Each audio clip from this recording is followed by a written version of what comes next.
You know, every day, no matter how much of a struggle, no matter how much of the odds are against us being a success, and it hasn't been easy, we feel a lot of pride in what we've been able to do where other people have just sort of thrown in the towel.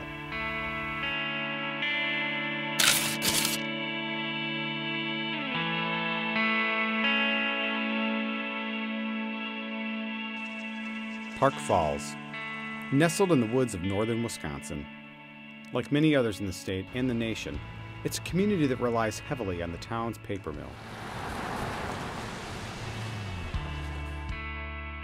Founded in 1895, the mill became a casualty of the post-paper era and closed in 2006. The mill was the center of the community. A mill shuts down, you can just see what it does to that community. For sale signs are all up. House values all of a sudden goes from $100,000 down to $40,000. My name is Thomas Ratzlaff. I'm a color technician here, and I'm also the mayor of the city of Park Falls, and I've worked here at the paper mill for 33 years.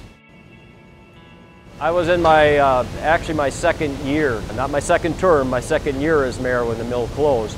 It was very devastating and very, not only from a personal point of view, but also from being an elected official. It's like, what do you do now?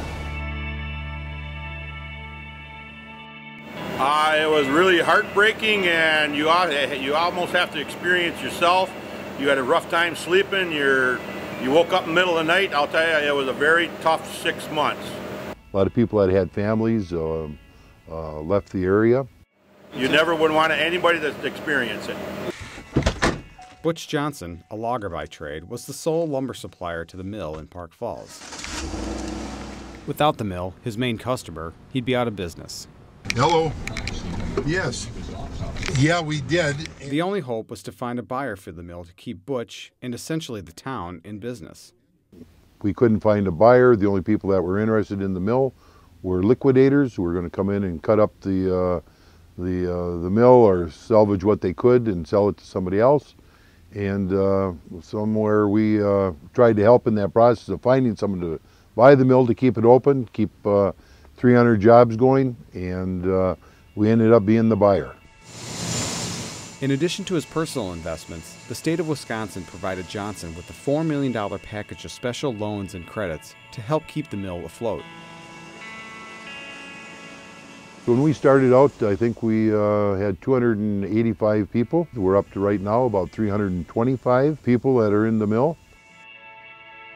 Johnson commissioned a study through the Leibowitz School of Business at the University of Minnesota Duluth to determine the economic impact of losing the mill. They determined the economic impact, the loss was going to be $300 million to the region per year if the paper mill would not have reopened. Johnson's decision to buy the mill and keep it open saved the jobs of people and families in the community that grew up with the mill. We've got our mayor works in the paper mill. We've got 3 other city councilmen that are on the paper mill. The president of the school board, you know, and these are people that we're real proud of that take an active role. Well, the mill's been around as probably one of the main employers for over 100 years. My father-in-law has worked here. My wife works here. My sister-in-law has worked here. As the mill continues to operate, trees continue to be harvested from the woods of northern Wisconsin. Printing on paper is often falsely associated with destroying forests or killing trees. Trees are just like a crop of corn. They last for so long. We aren't raping the world by any means here, at least in our area. From the 1880s to the 1940s, the clear-cutting of forests threatened the industry's very existence. Loggers are now instructed to plant more than they cut and to selectively thin only the mature trees. As the paper industry continues to stress sustainability and foresting in a responsible manner, it's still no match for Google and the iPad. These recent changes in the paper-making industry are happening quickly and appear irreversible. Types of paper change. For example, year-end audits be printed on high quality paper, and most of that's done online. My own kids, insulted the hell out of me when they gave me a Kindle, and which I quickly gave away. That's where the world's going.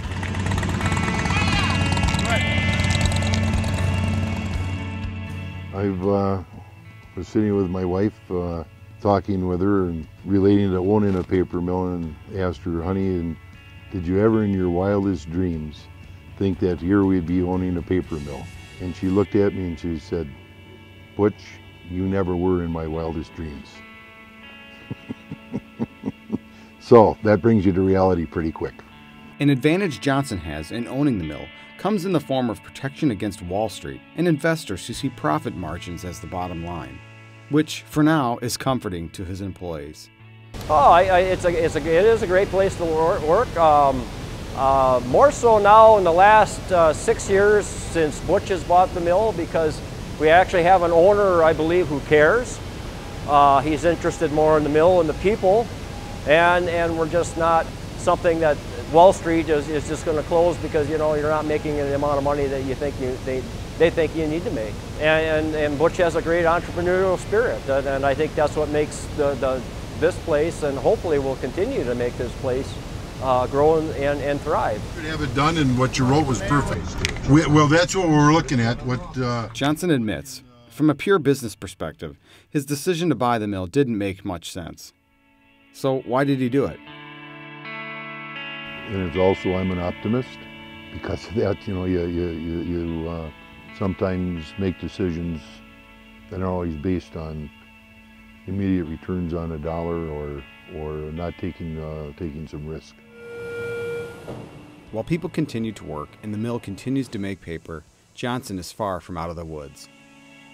He's behind on loan repayments to the tune of $500,000. We're fighting the odds, but nothing wrong with that. That's a good challenge. With all the challenges, Johnson continues to focus on what is in his control. The best thing that I can do is be honest and open, and when I wake up every morning, lace up my boots to go to work, come with the right attitude, just like I expect my employees to do. That's the one thing that we can control every day, is how the attitude that we bring to work, and that has a major role on if we're going to be successful or not.